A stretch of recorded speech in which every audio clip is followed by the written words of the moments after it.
समाजवाद के बारे में आपने कहा कि जो समाजवादी पार्टी है ये फेक सोशलिस्ट हैं, नकली सोशलिस्ट हैं। तो समाजवादी है कौन फिर उत्तर प्रदेश में? क्योंकि अर्थशास्त्री कहते हैं कि बीजेपी जो है वो पहले इकोनॉमिक पॉलिसीज में राइटिस्ट थी, फिर वो सेंट्रिस्ट हो गई, अब वही समाजवाद बन गए हैं।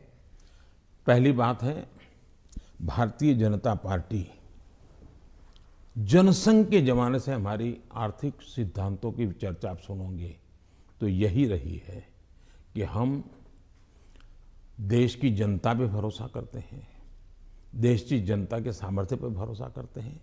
सरकार की नीतियां उनको अवसर देने वाली होनी चाहिए और हम वो नीतियां बना रहे हैं कि उनको सबसे ज़्यादा अवसर मिले।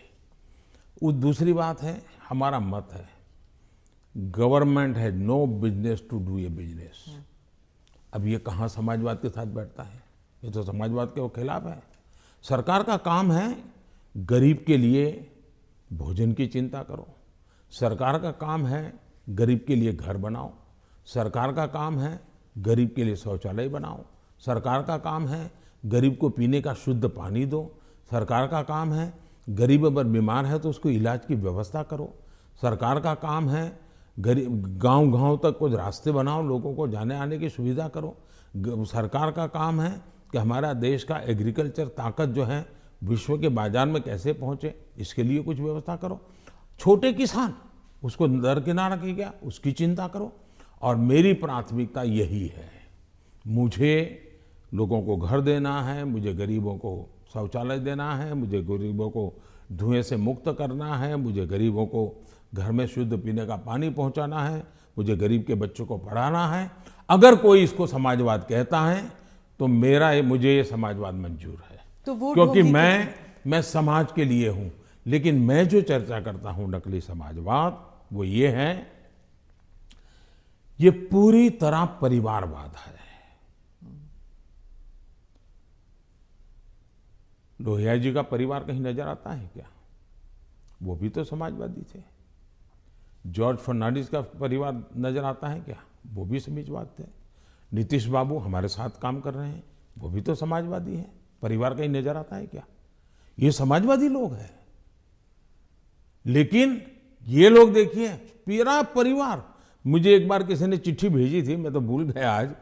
उन्होंने कहा कि इनके परिवार से, ये सपा जो है उत्तर प्रदेश का, 45 लोग ऐसे थे जो किसी न किसी पद पर थे। एक ही फैमिली के 45 लोग। और किसी और ने मुझे कहा कि उनके पूरे परिवार में 25 साल की उम्र के करीब करीब सभी व्यक्ति को चुनाव लड़ने का मौका दिया गया है।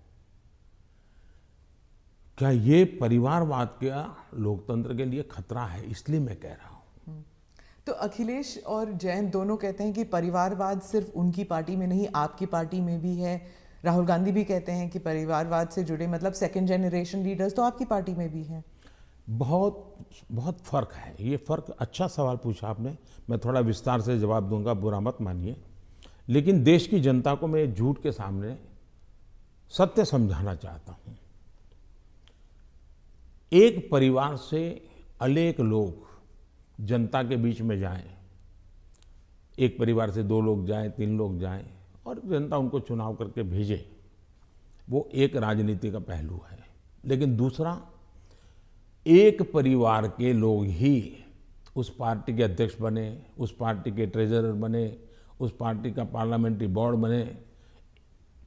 पिताजी अगर नहीं कर सकते हैं तो बेटा अध्यक्ष बने, बेटा नहीं कर सकता है और बूढ़ा हो गया है तो उसका बेटा अध्यक्ष करे, पिता नहीं रहे तो पुत्र करे। ये जो विरासत और वारसा बारिश के रूप में चल रहा है, डायनेस्टी के रूप में चल रहा है, कोई डायनेमिक्स है ही नहीं, ओनली डायनेस्टी। ये जब बनता है, पार्टी परिवार की बन जाती है। और आप देखिए हिंदुस्तान की बर्बादी कहां से हो रही है। जम्मू कश्मीर से शुरू करिए, 2 पार्टियां मेन रही वहां, दोनों परिवार की पार्टियां हैं। अभी तक उसका कोई नया नेता देखा ही नहीं। आज देश में जो 18 से 40 साल की उम्र के लोग हैं, उन्होंने इन पार्टियों के जितने नेता देखे, एक ही परिवार के देखे हैं। दोनों पार्टी पंजाब में देखी है, परिवार वाली पार्टी, आप हरियाणा में देखिए, परिवार की पार्टी। उत्तर प्रदेश देखिए, परिवार की पार्टी। झारखंड देखिए, परिवार की पार्टी। आप तमिलनाडु में जाइए, परिवार की पार्टी। ये परिवार ही पार्टी चलाता है। परिवार जो चाहे उनका भला। ये लोकतंत्र के लिए बहुत से बड़ा खतरा है। एक पार्टी के दो लोग अगर एमएलए बन गए, एमपी बन गए, तो वो पार्टी परिवार की नहीं बनी है। और ये दोनों को फर्क समझना होगा। कोई ऐसा कह करके इतने बड़े पाप से भाग जाए, ये नहीं चल सकता है। और मेरा मत है, परिवारवादी पार्टियां लोकतंत्र का सबसे बड़ा दुश्मन है, क्योंकि लोकतंत्र के मूलभूत सिद्धांतों को ही वो नकारता है। दूसरा, जब परिवारवादी राजनीति चलती है, परिवार ही सर्वोपरि होता है। परिवार को बचाओ, पार्टी बचे या न बचे, परिवार को बचाओ, देश बचे या न बचे, ये जब होता है तब सबसे पहले कैजुअलिटी कौन सी होती है?